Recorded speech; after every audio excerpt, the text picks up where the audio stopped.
Welcome everyone. In this video, I'll be going over everything you need to know to heal Mythic Plus Dungeons as a Holy Priest. Holy Priest has dominated the Season 3 Mythic Plus meta and will probably continue to do so in Season 4 due to its ability to do huge damage and healing.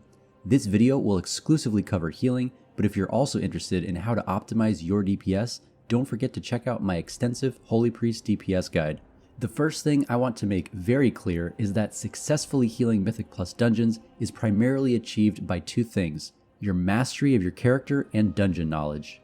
Getting the best gear possible and optimizing your stat weights shouldn't be neglected, but if you truly want to push higher and higher keys, you should spend your time on rotational improvements and understanding exactly which mobs and abilities pose the greatest threat to your group. The majority of the Holy Priest healing toolkit in Shadowlands revolves around one core ability: Heal.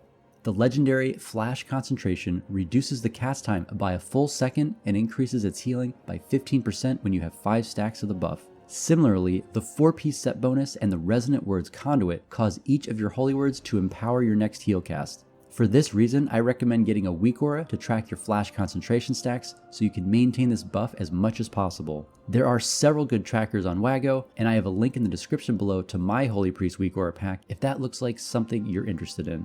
If you know certain packs or bosses won't require much healing, it's perfectly fine to let Flash Concentration stacks drop in favor of more DPS, but for the most part, you want to maintain 5 stacks anytime healing is required. There are two main damage patterns you need to heal in Mythic Plus: Triage Healing and AoE Healing. Triage Healing is what you'll be dealing with the majority of the time, which simply means only 1 or 2 people need healing at any given time. This could be the tank, you, or DPS players getting hit by single target casts. When Triage Healing, you'll use Holy Word Serenity on cooldown and fill with heal casts on the person most at risk of dying. If you're healing 2 targets, the Trail of Light talent does a good job of healing the secondary target as you alternate casts. If your Flash Concentration buff is going to drop, substitute a heal cast with a flash heal, ideally using a Surge of Light proc. It's a good idea to save 1 Surge of Light proc for this purpose, or if you have to heal while moving, but try not to sit at 2 stacks of Surge of Light for too long, since proccing another Surge will overcap you. Holy Priest is probably the best healer in the game when healing 1 to 2 targets, but AoE healing 3 to 5 targets can quickly become challenging with so much reliance on heal as our primary ability. Holy doesn't really have any good tools for sustained AoE healing. Prayer of Healing is so terrible I don't even have it on my bars, and Divine Hymn's output is so low it can't keep up with most AoE damage. Circle of Healing is also very weak and not worth the GCD under heavy AoE damage conditions. Holy Word Sanctify is a powerful heal, but it requires your group to be stacked and has too long of a cooldown. Successfully healing the biggest AoE damage phases boils down to 2 main principles. First, since our toolkit is much stronger with fewer targets, you want to try and reduce the number of targets you need to heal. If you're playing in a coordinated group, try to have 1 person use an immunity or major defensive during the damage window so you can focus on healing 1 less person. If you're not playing in a coordinated group, use your defensive cooldown tracker add-on like OmniCD to know who has defenses available and who doesn't. If you see your rogue has Cheat Death, Feint, and Cloak, they're going to be much safer than a warlock who just used Dark Pack and Unending Resolve. If you don't know which defensives are available to each class, I recommend investing some time researching them. Make sure your cooldown tracker tracks major defensives and the applicable defensives that get reduced by Symbol of Hope. If you notice someone has 60 seconds or less on a cooldown, you can symbol prior to a big damage phase to get their defensive back. If you don't think you can keep everyone up, you can also completely ignore 1 person, then Guardian Spirit them for the Cheat Death effect. You should strive to always know who has defensives available and have a plan prior to any large AoE damage burst. Mastering party defensive awareness has a very high skill ceiling, which can skyrocket you into higher keys if done well. After you reduce the number of targets to heal, which by the way is sometimes just not possible, you need to maximize your HPS. As I mentioned earlier, Divine Hymn does very poor healing in most situations, but one thing you can do is pre-him before the damage comes out for the 20% healing buff it puts on all party members. You also want to alternate between Holy Word and heal casts as much as you can to maximize the healing from your 4-piece bonus and the Resonant Words Conduit. One trick is to not forget that Holy Word Chastise is a Holy Word, so casting this DPS spell right before damage comes out gives you an extra empowered heal cast. Finally, Apotheosis allows you to Serenity every 3rd GCD thanks to the 2-piece bonus, which gives you a big 20-second healing window. One thing to note about Apotheosis is it is on the GCD, so if you don't think you can spare a 0 healing GCD during a burst window, you can pre-cast it before damage starts. The downside is you won't necessarily benefit from the Holy Word reset that allows you to double dip into Serenity and Sanctify.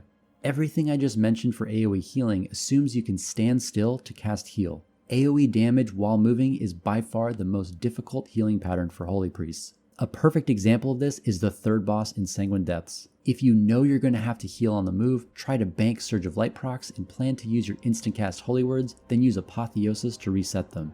After that, use Prayer of Mending and Circle of Healing on cooldown, then finally Power Word Shield and Renew. Power Word Shield and Renew are generally not abilities you want to cast since they're exceptionally weak, but sometimes there's just nothing else to press while moving. Reserving your Fade's Translucent Image and Desperate Prayer can also help while moving.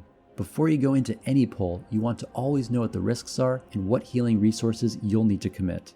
You also want to actively look at all your party defensives and know who is most at risk of dying. For large AoE damage pulls, figure out how many big bursts you'll have to deal with and commit your Prehem and Apotheosis accordingly.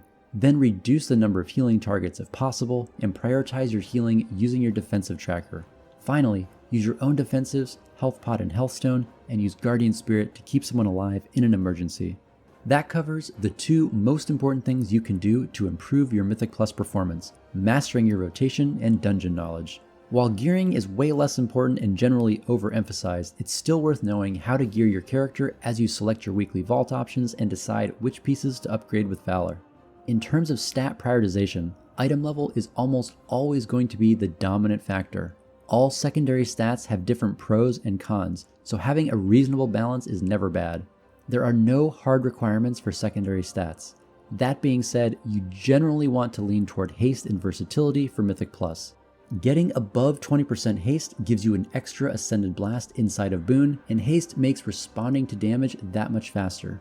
Versatility doesn't give you as large of a healing boost as Crit or Mastery, but the defensive benefit makes you sturdier and allows you to live more mechanics as you push into higher keys. It can be worth sacrificing some item level for things like Avoidance and Leech since they're adding to the stat budget, which effectively raises that piece's item level. Avoidance is the best tertiary stat to have in Mythic Plus since the most dangerous AoE damage is mitigated by Avoidance. The more avoidance you have, the easier it is to triage heal other members of your group.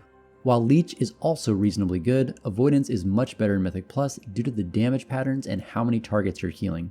For Covenants, Kyrian is generally the preferred choice since it does the most personal damage, but it isn't strictly required for keys. Many Holy Priests swap Covenants based on which dungeon they're doing, since losing 1 to 2k healer damage is usually less impactful than having a DPS player swap to a suboptimal Covenant. For Conduits, the only one I'd classify as required for healing is Resonant Words. The next best potency conduit will be your Covenant conduit.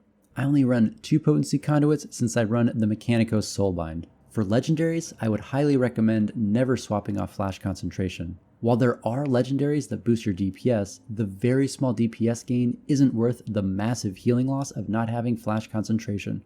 If you're enjoying playing Holy Priest in Mythic Plus, don't forget to also check out my DPS guide. I also plan to do some dungeon guides for Season 4, so if that's the kind of thing you're interested in, don't forget to subscribe so you don't miss out on any of those. If I've forgotten anything here or you have any questions, don't hesitate to reach out to me in the comments section below or while I'm streaming here on YouTube or on Twitch. As always, thanks for watching, and I'll see you next time.